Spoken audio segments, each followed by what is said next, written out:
চাকরি দিবে, তারা শুধু মেয়েদেরকে চাকরি দিবে, তারা জীবনে কোনোদিন ছেলেদেরকে চাকরি দিবে না।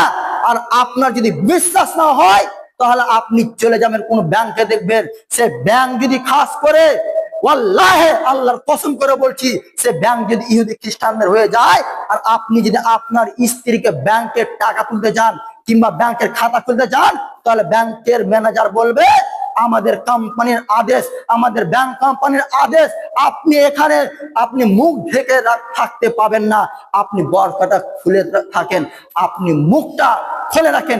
এটা আপনাকে বলবে কে? ইহুদি খ্রিস্টানদের ব্যাংকওয়ালার ম্যানেজার। তো দেখছেন ইহুদি খ্রিস্টানরা কত নারীকে অসম্মান করছে। তারা বলছে আরে বিবাহ আবার কি জিনিস, লোক লাগিয়ে ঘটক লাগিয়ে বিয়ের প্রস্তাব দিতে হবে, এটা কোন ধরনের কথা? মোহর 50,000 1 লাখ দিতে হবে, এটা কোন ধরনের কথা? আরে ও তো হচ্ছে মনোরঞ্জনের বস্তু, ও তো হচ্ছে ফজিতালের বস্তু, তাদেরকে ভোগ করো আরাম সাথে, কোনো অসুবিধা নাই। যখনই তাদের বয়স বেশি হয়ে যাবে তখন তাদেরকে তোমরা একটা আশ্রম ঘরে রেখে দাও, সেখানে ইহুদি খ্রিস্টানদের সরকারের আশ্রমে সেই বয়স্ক মহিলাদেরকে খাওয়াবে। তো খাওয়াবে।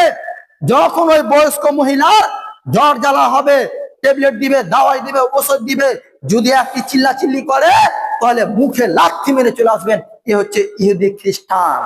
আমি আপনাকে জুমার খুতবায় এভাবে বোঝাতে চাই না, তবে আপনাকে একটু বলে রাখি যাতে আপনি বুঝতে পারেন, যাতে আপনি সতর্ক থাকতে পারেন, যাতে আপনি পাপ থেকে বেঁচে থাকেন।